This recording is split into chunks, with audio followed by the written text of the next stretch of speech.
everybody. Please let us know if you hear us.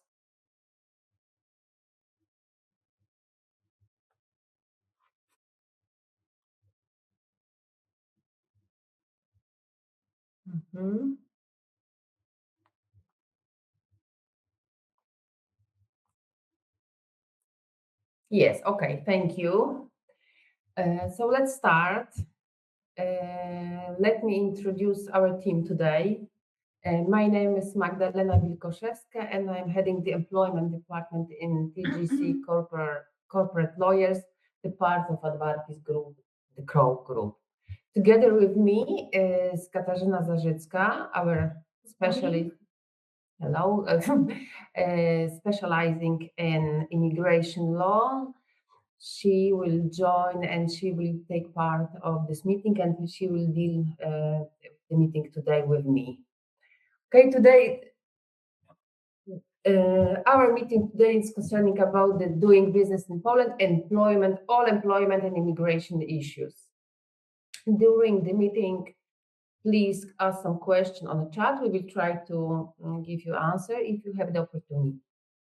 Okay.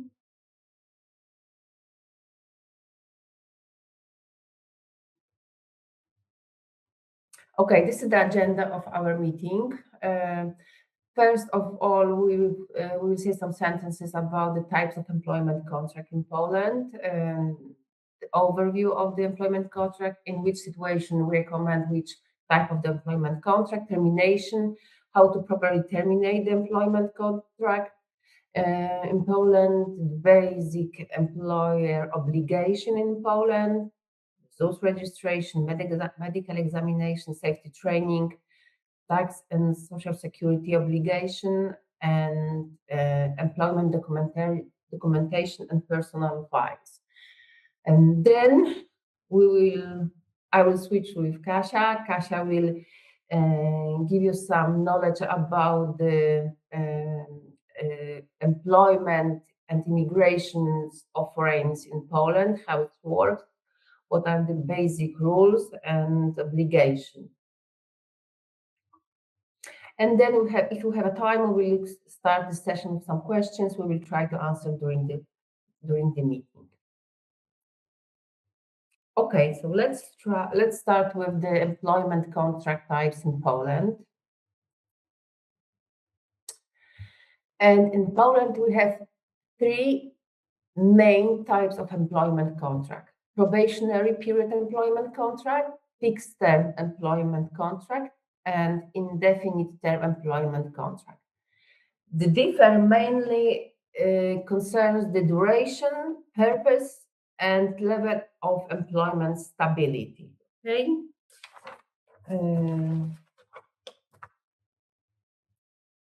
Okay. Let's start with the probationary period employment contract. This type of employment contract is the aim of this contract is to check the qualification of the candidate, of the employee at the beginning of cooperation with the employer, and such a employment contract can last up to 3 months. Okay, if this is the intention of the employee, this type of employment contract can also be concluded for 1 or 2 months, but our recommendation is to conclude such a contract for 3 months. This is the period which allows the employer to check the qualification, the approach of the employee to the employee's duties. So this is I think 95% of the probationary employment contract lasts 3 months. Okay, next type of the employment contract is fixed term employment contract. Is a contract concluded for a specific period. It can last up to 33 months. So this is the longest period for this type of employment contract. And such a types of employment contract can be only 3.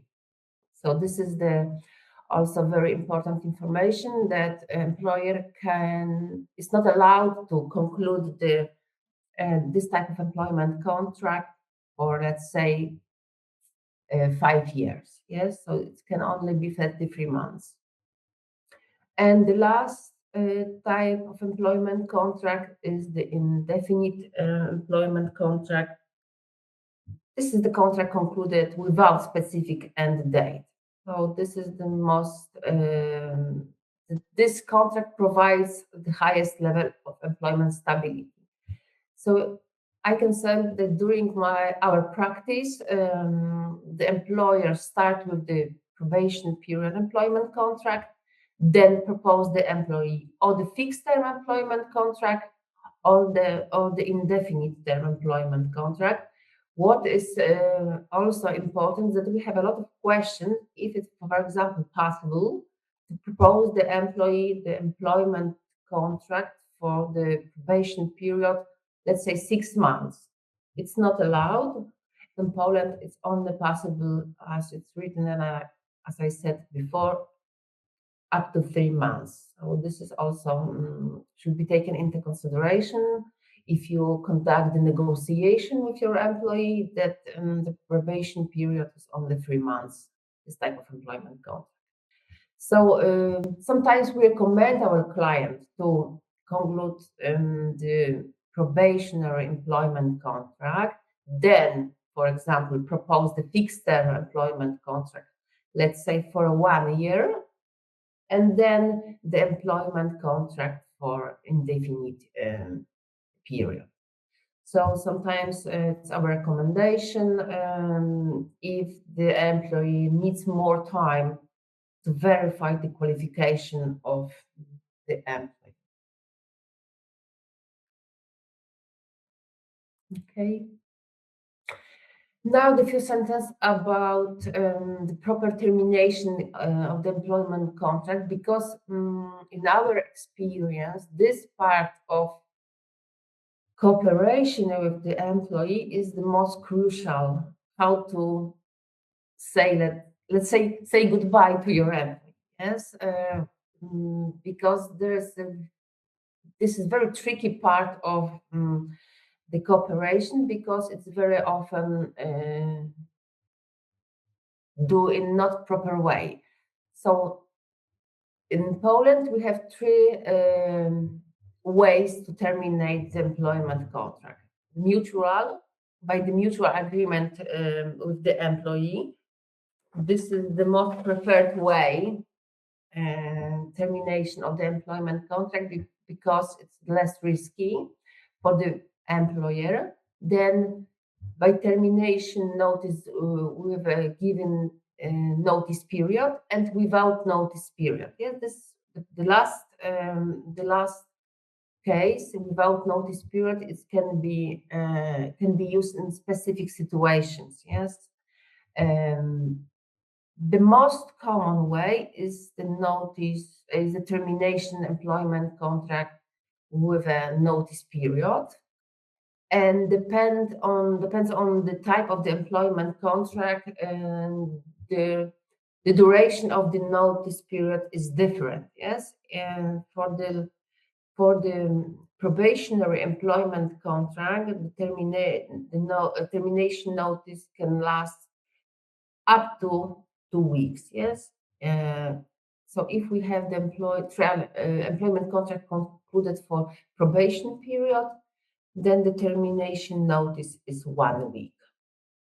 If we are talking about the termination notice in respect of the employment contract concluded for fixed term employment contract and indefinite term,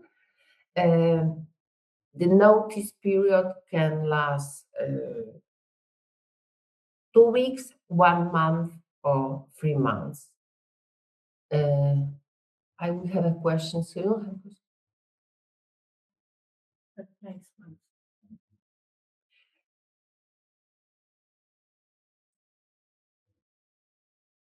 This is this other employment type of employment contract. If we are talking about the replacement, this is the other type of employment contract. And in this kind of employment contract, you don't need to specify the duration of the contract, okay? Because it's such a contract, you should indicate that this is the contract concluded for the replacement of some other employee. Okay, so this is the basic rules of the termination notice. So it's up to 3 months if the employee has been employed with a given employer for at least 3 years. Please note that such a duration of the employment should be calculated from the start. If the employer concluded with the employee and the employment contract for a probation period, this the term of the duration period should also be calculated in this period for the termination note. Okay, so now a few sentences about the termination rules. This is also the common, I would say, mistake made by the employer, that the notice is given to employee and not in a proper way. Because according to Polish Labor Code, the termination notice should be given to the employee or during the personal meeting or sending by post or sending by electronic way, but only under condition that employer use the qualified electronic signature valid in Poland. Because the basic rule is that the employee should be given with the original document, not the scanned copy of the document, signed, for example, using DocuSign. Yes, it should. If the employer wants to send the termination notice, it should be done in a proper way.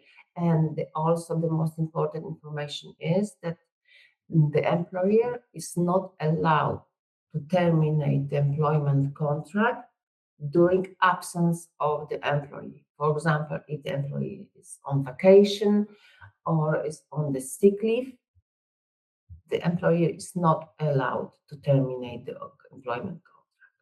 Once the employee come back to work, then it's possible to terminate the employment contract. But during his absence or her absence, it's not possible.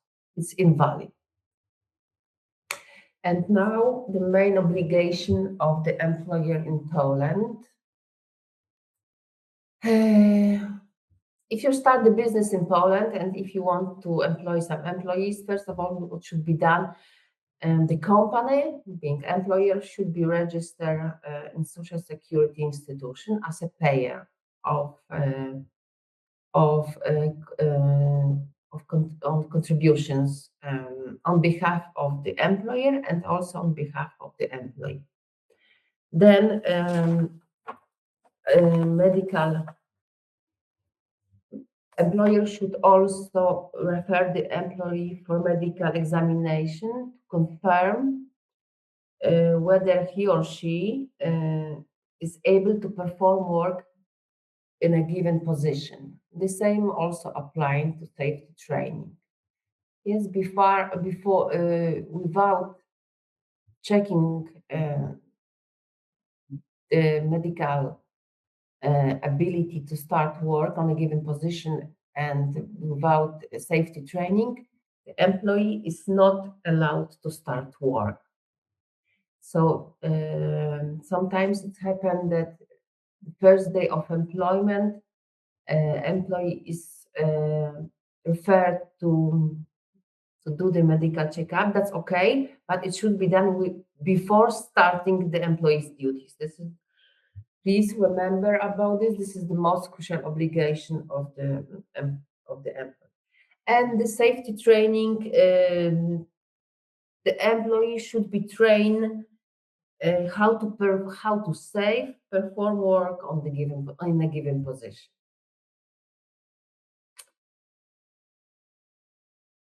So this is the slide about this main obligation which I discussed a few minutes ago. So ZUS registration, basic medical examination, and safety training. Safety training should be conducted by safety specialists. Sometimes it's external specialists, sometimes with internally by the safety training specialist. But anyway, it should be done before starting the work. I mean, the safety training should be done first day of employment, medical checkup before the employee. It can be done before starting the work, but without this medical examination, the employee should not be allowed to start his duties. And this slide show you tax and social security obligation. So in Poland, the employee acts as a payer of both personal income tax advances and social security contribution for employees. And the employer is obliged to calculate payroll deduction, withhold the employee's part of the contribution and tax, and transfer this amount to the relevant authorities. I mean, tax office or social security contribution.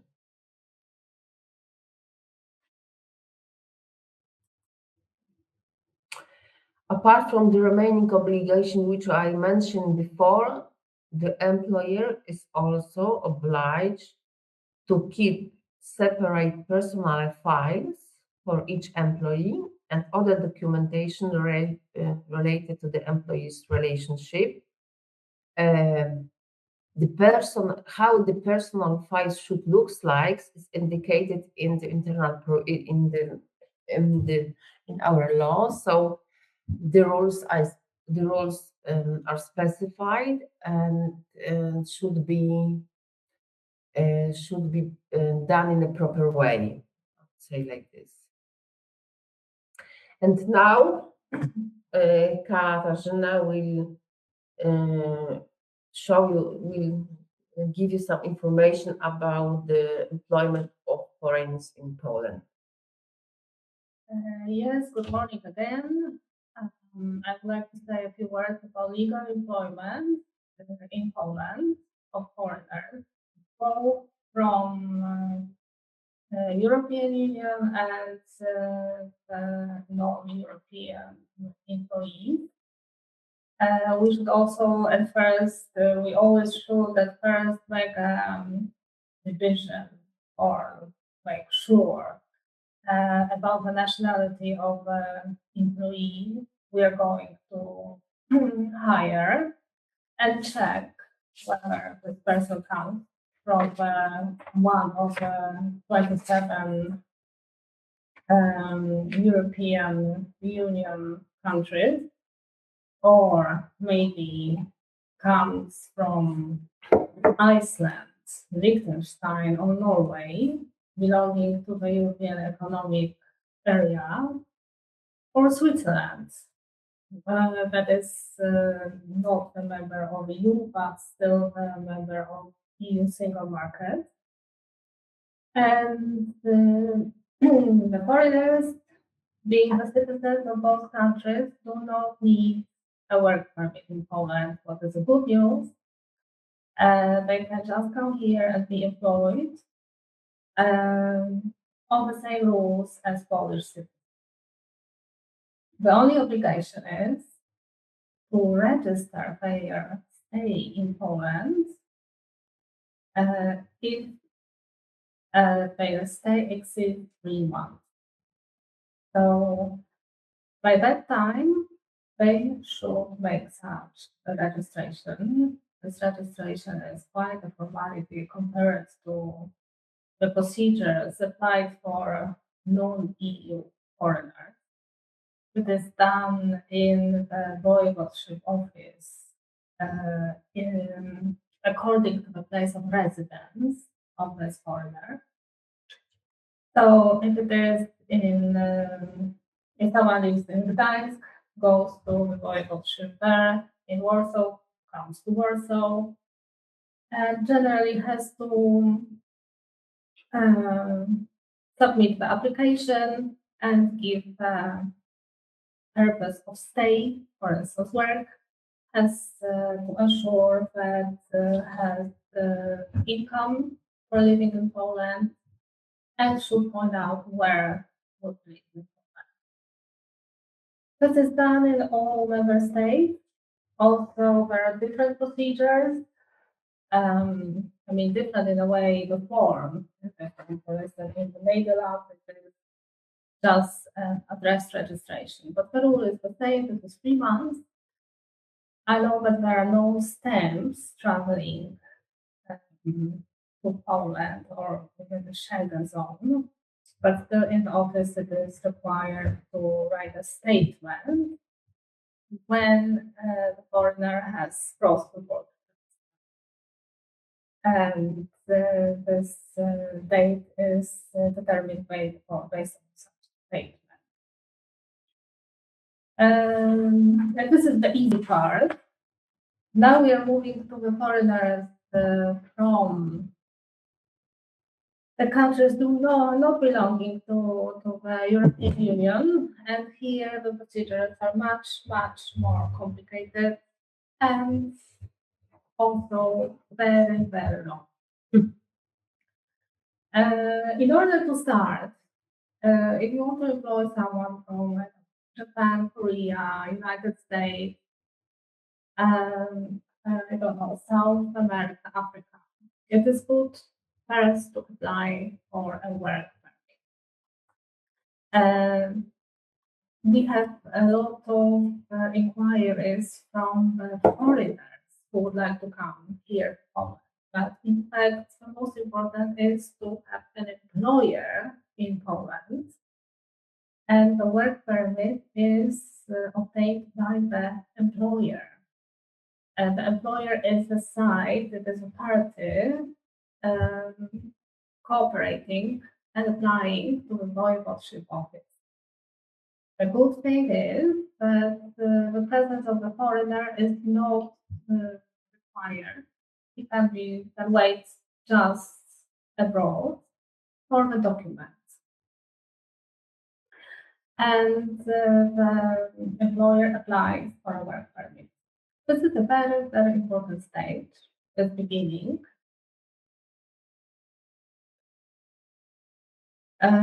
Because it is required to specify the terms of employment. Those terms of employment, such as position, remuneration, whether it's full-time, not full-time, job description, and salary, have to be written down in the work permit application. I'm mentioning that now because later on, once the work permit document is received, all those terms must be kept and must be included in the contract of employment. If those details are changed, like for instance, degrees and then yes, the position, for instance, then this is not the work for this work permit. So it is very important to follow that. What is allowed is to raise the salary or give additional bonus. Most of the salary written in the work permit application should be the basic salary, about bonuses and additional part of remuneration. I can see the question, but I'm not sure if I understand this. Is it mandatory to know speak Polish language for foreigner employee in front of the line working with clients?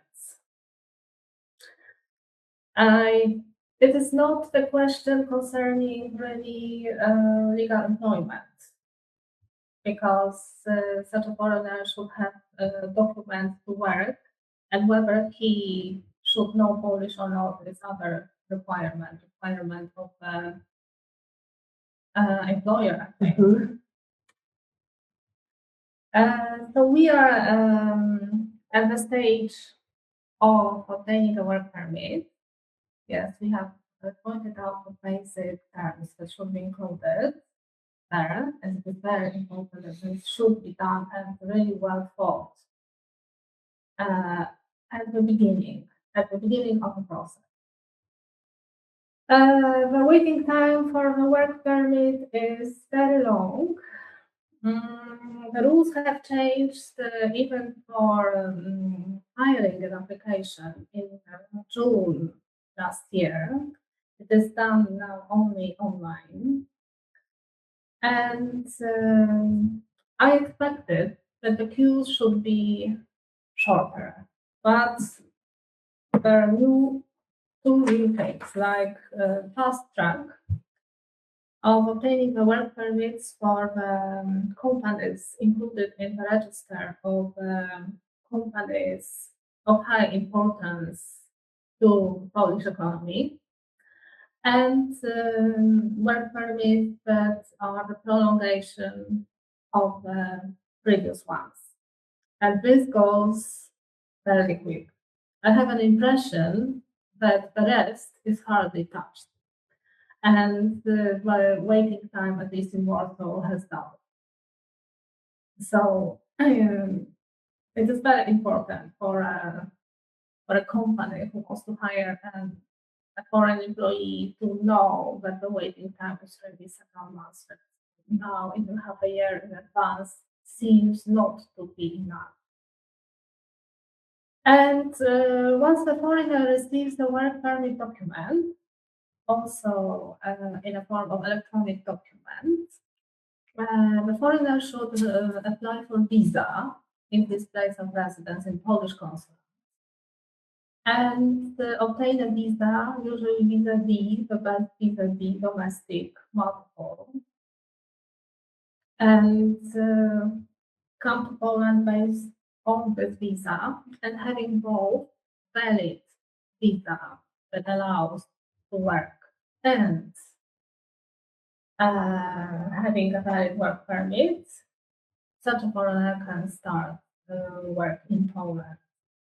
I would like to add that the family members can also obtain a visa for stay in Poland based on a work permit for another family member. The visa is issued usually for 12 months. And if the foreigner wants to stay longer in Poland, and visa is usually issued once, should apply for a residence permit here in Poland, in the Voivodeship office, in line with his place of residence. Mhm. And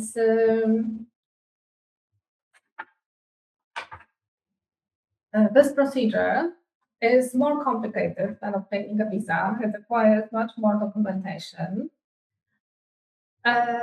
This is, you have to point out where you're going to live, know the address. You have to point out that you have insurance, usually insurance or insurance of Polish state insurance and payment of social insurance contribution. Often it is required to present that you have no overdue payments in tax office or in social insurance as such, or any other document. Is a question here? Or? No. So it is much more complicated, and this is the sort of depending on the type of residence permit, because there are many of them. We are focusing on one. Focus on work, and this is usually residence and work permit in one document. The waiting time is still longer and longer. I think it is minimum 8 months, at least in Warsaw. I don't know what are your experiences and how long you are waiting to obtain the residence card. There is another huge difference in the form of application from 27th of April, all of resident permit applications have to be filed online as well. And this procedure somehow does not include the work of a proxy. It is very hard, as it is important that the foreigner has to log in and sign to the MOS system and sign the application using his profil zaufany. This is like a Polish electronic signature. And it cannot be done or signed by the proxy. So also I have a question, how do you manage this? Do you have any experience with MOS? And is it a problem for you? Is it more difficult than just sending a paper application? It seems that it is, at least from what I can see, it is. But probably it is a matter of further discussion. So this is like the basic procedure. So we have the stay based on visa, stay based on residence permit. There is also movement without visa, visa-free regime. I have mentioned the work permit, but also there is a shortened procedure. Employment registration usually now applies for the citizens of Belarus, as we don't have that many citizens from Moldavia and Armenia. And in terms of citizens of Ukraine, in fact, they can work without a work permit or any other documentation, provided that their stay in Poland is legal, provided that they have this temporary protection confirmed by UKR status, or they have valid visa, valid old residence permits, or any other document confirming their legal stay in Poland. And they have also a special form of registration of employment, like notification. This notification used to confirm legal employment in Poland, but now it is just a requirement. It does not confirm legal employment anymore. I mean, it is, if you don't make it, you just pay a fine, but the employment is not considered legal any longer. So what I would like to underline is that it is important to prepare for employment of the foreigner outside the EU, take into account the terms of employment, and then continue and do not change them. Otherwise, a new document should be obtained. That also takes time. And it seems that it should be minimum 6 months in advance done, and you should be very patient with those procedures because they are very time consuming. And yes, what is stated here about the mistakes, it is that what I can see, the terms of employment are done very quickly, and then it turns out that they have to be changed. So, as I mentioned at the beginning, it should be all very well thought from the very beginning. What you are writing in those first application is of crucial importance. And it is very hard to change it because new documentation requires time again. So please remember about it, and please start everything very, very much in advance. Okay, so course, we will be delighted to help you in all issue concerning the proper employment employees in Poland. If we're talking about Polish citizens or we're talking about the foreigners, we as a law firm can support you on every actually stage of being employer in Poland, starting from onboarding process, during the additional documentation during the employment, and at the end with termination of the employment contract. Katarzyna can of course support you in all, let's say, legal aspect of immigration, legal aspect of employment in Poland to avoid. We will check if the employment process is done in a proper way without any risk for the company or for the employer. Thank you very much for today's meeting. If you will, of course, happy to help. Yes.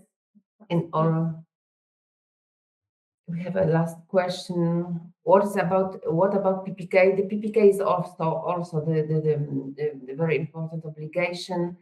We talk about the very basic one because sometimes the PPK is not obliged. If some rules are met, the employer is not obliged to introduce the PPK program for the company, but this separate, let's say, session of questions.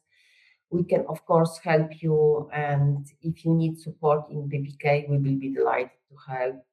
We support our clients if conducting the PPK agreements with selected financial institution. So please contact us directly, and we will be happy to help. Thank you very much. Thank you. Have a good day and have a good week. And I hope we will contact in some other circumstances. Yes, I can see the question: can a board member represent the company without being an employee? Yes, the employee board member can represent.